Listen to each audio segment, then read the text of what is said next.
Olá galera, eu estou mais uma vez falando com vocês, diretamente do canal Frater, Autismo e Altruísmo.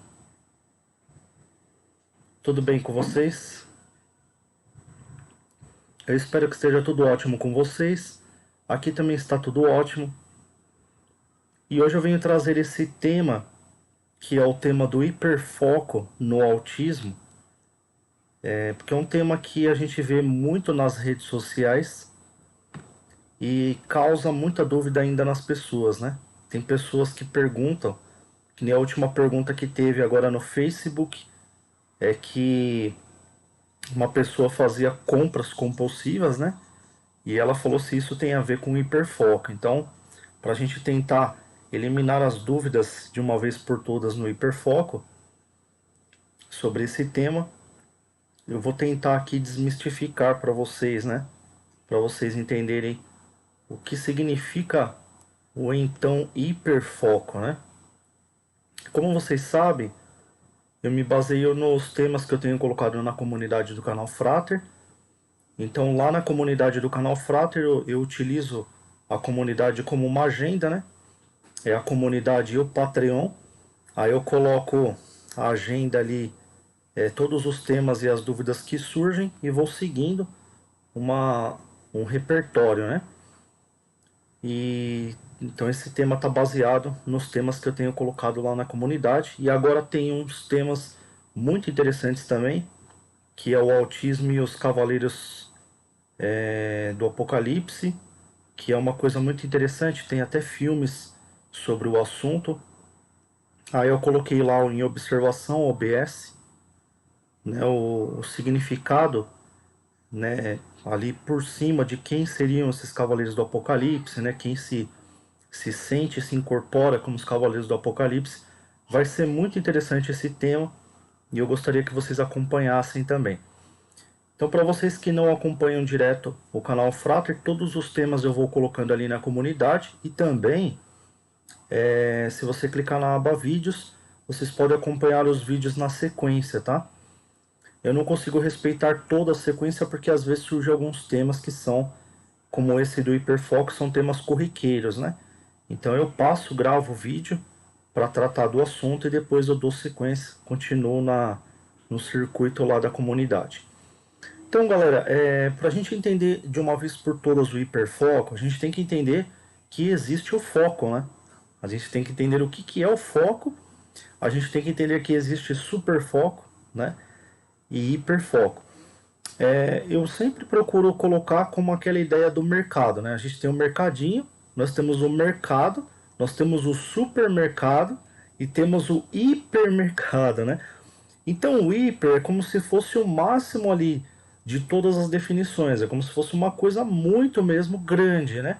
A maior de todas, que é a representação do maior de todos os mercados, por exemplo. Hipermercado é o maior de todos os mercados, ele é maior que o super e maior que o mercado. Então o hiperfoco, ele é o maior de todos os focos, né? Maior que o superfoco, maior que o megafoco e maior que o próprio foco, né? Então o foco é quando uma pessoa fica focada numa coisa, que é uma coisa muito comum. Tem gente que fala, todos nós temos hiperfoco, todos nós temos foco, mas o hiperfoco são apenas algumas pessoas especiais que possuem, né? Porque não é comum você ficar hiperfocado numa coisa, é como se você tivesse paralisado naquilo e esquecesse toda a sua realidade por conta daquilo.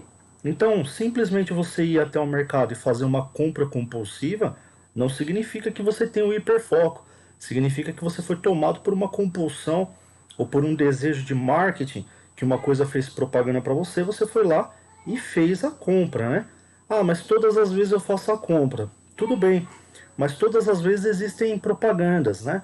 Então as propagandas elas são feitas justamente para nos levar a cometer os erros, né? A gente vai no mercado, por exemplo, para comprar um sabão, a gente acaba comprando o sabão e um chocolate que a gente viu na propaganda. A gente vai no mercado para comprar detergente, a gente acaba comprando detergente e um pão que eles fizeram lá, inovaram aquele pão e cobraram o olho da cara e a gente ficou com vontade de experimentar, foi lá e comprou. Então nós somos levados aí pela propaganda, que na verdade ela está para tantas pessoas típicas quanto as pessoas atípicas, tá?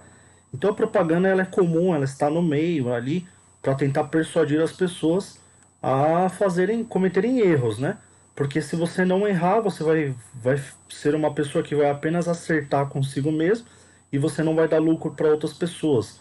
Então as propagandas, a base delas é justamente para induzir você, para levar você a deslizar ali da sua vontade e acabar comprando alguma coisa a mais, uma coisa que você não deve comprar, porque de repente faz falta, né, na economia da sua família, digamos, né? Bom, dito isso, logicamente que eu toquei nessa questão econômica porque o que afeta mais a pessoa que compra compulsivamente é justamente o fato dela comprar coisas que ela não precisava, né? E ela comprou compulsivamente porque ela se sentiu no desejo de comprar e parece que muitas vezes acontece isso com essa pessoa, né? Então lá no Facebook, uma pessoa levantou essa hipótese se isso seria um hiperfoco. Pode ser um hiperfoco quando isso é levado em consideração, né, a visão do autista, né? O autista ele enxerga coisas que é uma realidade, logicamente, existe uma realidade lógica e uma realidade baseada na razão dele, e a realidade da razão dele, ela segue os critérios que eu tenho colocado na comunidade do canal Frater, que não é o critério social. Então, o critério social ele vai colocar algumas regras da sociedade, onde você tem que ter uma vestimenta com marca, onde você tem que comprar um lanche, que é o lanche que as pessoas comem naturalmente nas ruas. Se você for montar uma barraquinha, tem que ser uma barraquinha ou de churrasquinho ou de hot dog. Então as pessoas elas não inovam, elas não têm coisas inovadoras, né? É diferente daquele pensamento dos Elohims, né?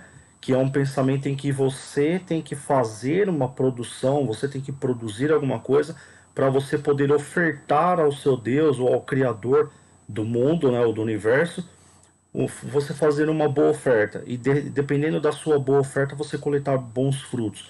Hoje em dia nós não temos isso, nós já estamos dominados pela propaganda. Nós estamos dominados por um sistema que é pseudo, né? É um pseudo sistema que disse que entende sobre a realidade, né? Como a ciência. A ciência ela entende sobre a realidade, mas na verdade ela observou a realidade para depois dizer para você que ela entende sobre aquilo, né? Então, na verdade, ela tirou a grandeza, a grandiosidade da realidade, apresentou para você sobre uma forma de magia, né? Porque aquilo para você, depois que ela desmistifica, parece mágica, né? É a mesma coisa a gente clicar na lâmpada, um botãozinho e acender. Para quem não entende que ali existe um circuito, a gente obviamente acha que aquilo ali é uma mágica. Se a gente pegar antes da descoberta da lâmpada, a gente fizesse isso, a gente poderia vender rios e rios de dinheiro, né? Ganhar rios e rios de dinheiro fazendo apresentações, né? Porque as pessoas não sabem o que está ali por trás. E as pessoas às vezes definem você como um mágico, como um ocultista, alguma coisa do tipo.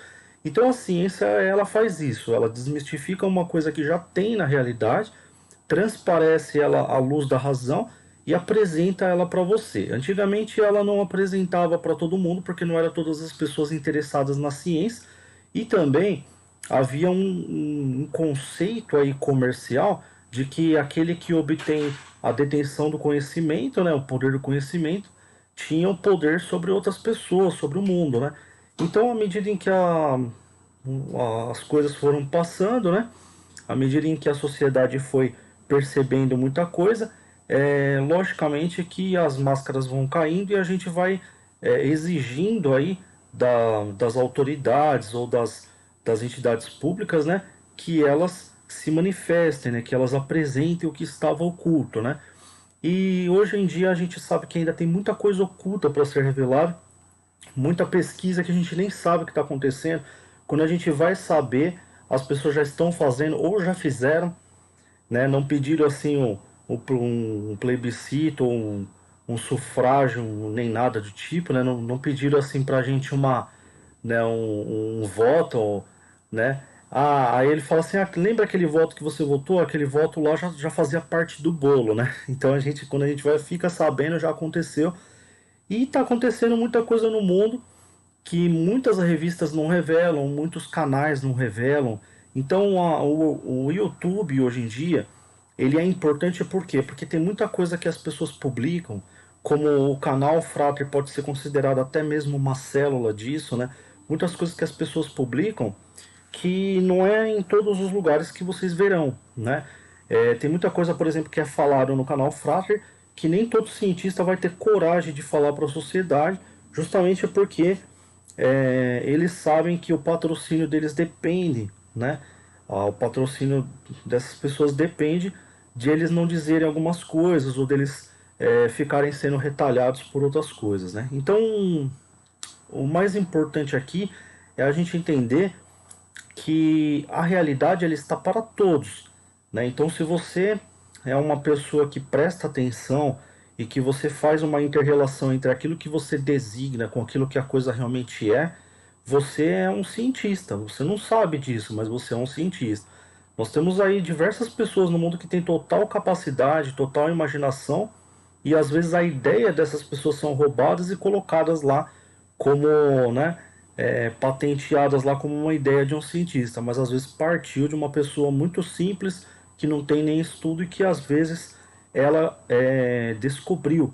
Então nós temos essa capacidade de criação, nós temos essa capacidade de pensar, de projetar um pensamento, de fazer uma análise, né? Não é necessariamente o colégio que te dá essa capacidade. Às vezes é uma pessoa que passa o conhecimento para você de pai para filho, às vezes é uma pessoa que passa uma instrução para você, né? E às vezes vem de geração em geração. A família é uma família bem sólida, com base no conhecimento, e ela vai passando, né? Então você vai tendo orientadores, né? Então aqui, pessoal, o hiperfoco, né? Ele é uma coisa muito simples de entender, mas uma coisa que se torna talvez complexa para muitas pessoas nas redes sociais, né? O autista ele terá um foco maior, um foco mais amplo, porque com ele não tem acordo entre coisas sociais e a maneira autística de enxergar o mundo, né? Ele vai enxergar da maneira que ele enxerga com as características autistas, né? E que são aquelas que eu apresentei para vocês, né? Ele faz um mapeamento do seu cognoscível, ele percebendo que o seu cognoscível ele é diferente e os desejos e as curiosidades dele é diferente da curiosidade de um grupamento social, ele vai estabelecer as suas características naturalmente, né? Que são as características mais reclusivas, que são as características mais intrínsecas dele, e ele vai ficar quietinho no canto dele analisando e sintetizando fatos, e ter mais dedicação a assuntos intelectuais. Então ele vai ter um foco ampliado justamente pelo fato dele não condizer com aquele foco social. Porque o foco social é um foco que é induzido. Nós não podemos dizer também que a sociedade, a própria sociedade, ela tem esse hiperfoco, né? Porque senão nós diríamos o autista é hiperfocado no espectro autista e o não autista é hiperfocado na sociedade. Mas a sociedade ela é constantemente induzida por propagandas, né? Isso significa dizer que a tendência da sociedade é ela desmotivar de algumas coisas, né? Então o autista ele não pode ser hiperfocado dentro daquilo que a sociedade é motivada. Então fica fácil a gente compreender aí. Então quando você diz assim, eu efetuei 700 compras e que eu não poderia fazer, eu tinha que comprar 30 coisas no mercado, comprei R$ 700 em compras lá, acabei gastando mais do que eu devia. Você acabou adentrando a um sistema social e esse sistema social não aconteceria se você tivesse o pé no espectro autista. Então aí revela que essa compulsão, né, ela não é oriunda nem mesmo do autismo, né? Porque o autista ele não estaria por dentro desses assuntos sociais a ponto de efetuar essa compulsão. É diferente, por exemplo, se você percebe que o autista está selecionando um alimento que esse alimento, por exemplo, é o salmão. O salmão é muito caro. Aí você vai no mercado e efetua a compra de salmão, mesmo estando além do seu poder econômico, né? Isso não significa que o autista agiu compulsivamente. Isso significa que o autista agiu logicamente, só que a diferença ali é que a comida que ele seleciona por eles terem alimentos seletos é muito cara e é muito mais cara do que o brasileiro consegue arcar todos os dias. Então ali não houve compulsão, houve uma lógica de seletividade alimentar e onde o hiperfoco dele era o alimento salmão, tá? Então o autista ele não tem um hiperfoco no gasto, ele não vai fazer um hiperfoco de gastar muito, de sentir o bel prazer pelo gasto. Ele terá o hiperfoco por uma lógica de seleção própria, né? Agora, se você tem o bel prazer do gasto, nem autista você é, para você ter uma noção. Então, tem muita pessoa na rede social que ela se revela não autista, né? Às vezes ela fala, eu passei no médico, recebi o laudo, tal, eu queria saber se eu tenho esse hiperfoco aqui, porque eu faço essas compras compulsivas e tal. Aí quando você vai ver, a pessoa comprou relógio de ouro, comprou bolsa de couro. Então ela tem uma noção do que é uma fama social, do que é um status social. Então essa pessoa não tem o pé no espectro autista, porque o autista ele, se você deixar ele com uma roupa simples ou uma roupa de linho fino, para ele é a mesma coisa, né? Ele não tem o bel prazer de passear na rua com uma roupa de linho fino de camurça, de ouro, né? De casimira. Ele não tem essa, como que eu posso dizer, promiscuidade, ele não tem essa avareza, né? Ele simplesmente ele se aprecia, né? Ele aprecia a natureza de outra forma, né?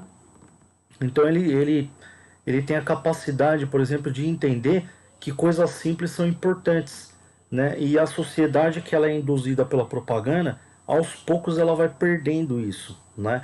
Até chegar um momento que a pessoa olha assim, ela fala assim, já que eu nunca vou ser rico como aquela pessoa rica ali, eu vou dar todos os meus votos a ela, porque eu vou mostrar que eu sou um seguidor dela e eu vou, por exemplo, eu vou ceder, né? Eu vou desistir, vou hastear a bandeira, né? Levantar a bandeira assim da desistência, né? E quando na verdade, em alguns canais que eu tô seguindo, como o canal da Rosana Val agora, que se tornou o canal Poesia em Flor, ela tem colocado muito isso, né? Que é a perda da identidade ali momentânea da pessoa, justamente por ela achar que ela não tem essa dignidade, né? Ela, por exemplo, dentro do hall dela de interação social, ela acha que ela não tem uma lembrança, e às vezes também não tem, né? Ela não é lembrada pela sociedade, e às vezes realmente não é, porque a sociedade ela tá tão focada na fama, no glamour, em coisas requintadas, que a sociedade acaba se esquecendo das coisas simples, e se você for uma pessoa que só tem condições de dar uma festa simples, você fica literalmente esquecido na sociedade, né? E o mais interessante aqui é a gente voltar a uma coisa primordial, por isso que eu sempre falo do primórdio, né? Para que isso não afete a sua família, né? Para vocês terem uma noção, nós temos um mundo com muitas pessoas e apenas 5% dessas pessoas são bilionárias, são pessoas que têm muito dinheiro. E um pouquinho mais são milionárias, e um pouco mais são ricas, mas o restante é tudo pobre. São tudo pessoas que seguem essas pessoas ricas, né? Se a gente não parar para prestar atenção, né, a gente vai estar sendo sempre induzido a levar o mundo da maneira que ele vem sendo sempre levado, né? Que é uma maneira muito fútil, né? Que é uma maneira assim. Imagina essa natureza que eu coloquei aqui atrás, né? Aqui nós estamos numa paisagem da Turquia e depois eu vou explicar para vocês o porquê que eu usei uma, uma imagem da Turquia, né, uma paisagem da Turquia. Depois eu vou falar para vocês sobre o Santo Sudário, que depois o Santo Sudário, depois que Jesus ressuscitou na história, ele foi levado acabou sendo levado para a Turquia e ficou muito tempo na Turquia, né? Mas depois eu conto a história para vocês e intermedio essa história para vocês. Então, pessoal, se a gente parar para pensar, há algumas belezas assim paisagísticas simples que a gente tem no nosso quintal, que às vezes a gente observa na paisagem do local onde a gente mora mesmo, a gente não consegue apreciar justamente pelo fato de nós estarmos sendo levados pela propaganda, né? E pela mídia, aquilo que a propaganda está passando pra gente. Para vocês terem uma ideia, tem pessoas que nascem em Orlando, né? Estão do lado da Disney e elas não querem ficar lá, elas querem ir para outros lugares. Por quê? Porque se a mídia não fizer uma propaganda para elas saírem de lá, elas não vão gastar os seus dinheiros, né? Então, elas têm que fazer uma propaganda mostrando que tem alguma coisa muito mais interessante do outro lado do mundo, né? Para ter esse giro capital turístico, né? E para nós aqui eles dizem que lá é o desejo moderno, né? Da criançada, né? Então tá entre os maiores desejos da criançada de conhecer. E as pessoas, elas querem mesmo, querem porque querem, e às vezes elas acham que aquilo é uma necessidade, ela fazer uma economia para poder conseguir aquilo ali, né? Quando na verdade ela poderia fazer uma economia para muitas outras coisas, né? Para aumentar, por exemplo, uma qualidade de vida pessoal dela, né? Então o hiperfoco, pessoal, ele funciona dessa forma que eu apresentei para vocês, né? O autista ele tá lá, ele tá tendo um raciocínio dele, tudo naturalmente dele, só que ele está ali com uma seleção alimentar, ele vai lá no mercado, faz a sua seletividade do alimento, e ele é considerado como uma pessoa que tem o hiperfoco, porque ele não tem só um foco, né? Ele tem o foco, ele tem um super foco, porque esse super foco ele se concentra mais do que os típicos, né? Ele é um atípico que se concentra mais e utiliza o seu tempo muito mais em uma coisa, mas não porque ele quer, tá? Porque naturalmente ele tem apenas aqueles recursos seletivos, então tem mais a ver com seleção do que com foco, né?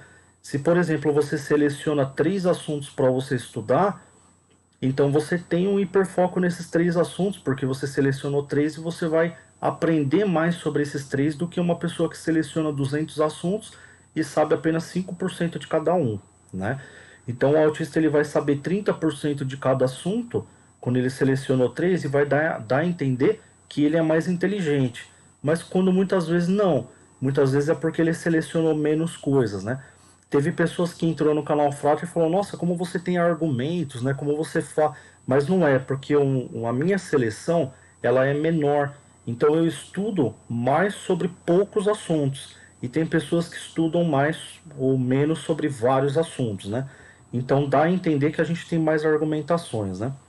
Então o hiperfoco aí, ele é considerado esse hiperfoco justamente pelo fato desse viés de seleção, né? Então você tem um autista que ele seleciona menos coisas e essas menos coisas que ele seleciona, ele vai ter mais participação, né? Então ele não hiperfocado como uma pessoa que está obcecada, né? Que seria mais ou menos a conotação social, né? Você é obcecado por uma coisa, você precisa daquilo. Não, é porque ele só tem aquilo. É a mesma coisa, você só tem condição de comprar 3 pães e aquilo é o seu almoço e você tem que almoçar no dia. Então vai dar uma hora, né? Um momento em que você precisa comprar os 3 pães, porque senão o mercado fecha. Então você vai ficar em desespero, em pânico, obcecado por aquilo, porque você tem que comprar os 3 pães porque você tem que comer. Quando a pessoa tem um recurso muito maior, ela fala: se o mercado fechar, eu tenho a padaria, porque tem outras coisas, eu posso de repente pedir uma pizza, eu posso. Então ela não vai ficar obcecada, então ela não vai ficar hiperfocada. Então o hiperfoco do autista, ele também é natural. Ele não é uma coisa assim que você desenvolve e que depois você precisa deixar de desenvolver para depois virar uma pessoa normal na sociedade, como as pessoas naturalmente pensam. Esse hiperfoco do autista é natural. Esse hiperfoco do autista é normal. Então, quando você compara com uma pessoa que está obsessiva ou compulsiva por compra, isso não é natural. Então, a gente detecta aí por essa compulsividade que essa pessoa não está no espectro. Porque para ela estar no espectro, teria que ser um hiperfoco natural. Teria que ser uma coisa absolutamente natural, como acontece com o autista. Ele vai no mercado, todas as vezes que o Raoni, que por exemplo, vai no mercado, ele quer comprar um miojo, porque está dentro da seleção dele um miojo específico que ele gosta e cuja seleção dele é pequena, então ele precisa estar. Então aquilo ali precisa estar dentro da agenda dele. Então, quando dá o tempo e ele não foi no mercado no dia, ele começa a ficar desesperado, ele começa a chorar, ele começa a tentar demonstrar para você que ele precisa ir até o mercado antes que o mercado feche. Isso é muito interessante e muito comunicativo também, tá? Então, aqui entre nós, né, o hiperfoco autista, né, ele pode ser considerado muito diferente da obsessão típica, né? É extremamente diferente e ele é considerado como um foco hiper, né? Porque ele está muito além daquilo que é apenas um foco na sociedade. Você colocou em um canal e está passando uma matéria interessante sobre um assunto que é de importância popular. Você vai focar naquele tema, né? Agora, o hiperfoco no tema é quando você pega, por exemplo, como um estudioso jornalista, né? Um jornalista estudioso, ele vai lá, ele foca no tema, né, do Afeganistão, por exemplo, para saber tudo sobre o assunto, para de repente ele poder fazer uma matéria interessante para as pessoas. Então ele é hiper focado, tá? Ele não é uma pessoa que simplesmente abriu o canal ali. Ele focou, ele separou as matérias, teve um super esquema onde ele pudesse focar mais vezes e ele tornou aquilo um hiperfoco para ele poder aurir ali um maior número de informações possíveis e se tornar até mesmo um especialista ali no assunto, de repente, né? Então, quando você faz uma pergunta para ele, ele sabe porque ele está ali antenado e hiperfocado no assunto. Então, o hiperfoco ele depende muito do criacionismo, né? Da onde você cria. Agora, quando você não cria isso, quando é uma coisa que é oriunda de uma questão emocional, aí nós podemos considerar como uma compulsividade. Pessoal, espero que vocês tenham gostado dessa matéria. Peço para vocês que deem seus joinhas, continuem se inscrevendo no canal Frater, compartilhem, tem aqui aí o coraçãozinho do valeu, clique no valeu para mostrar que você gostou desse canal, faça uma doação. Eu sempre coloco aqui o Pix para vocês poderem fazer a quantidade de doações que vocês quiserem para ajudar o canal. E se vocês acham que esse canal deve continuar aí para a gente poder sempre ajudar as famílias que têm casos de autismo no lar. Muito obrigado pela presença de vocês. Eu conto com vocês então na próxima live e aqui no canal Frater. Tchau, tchau.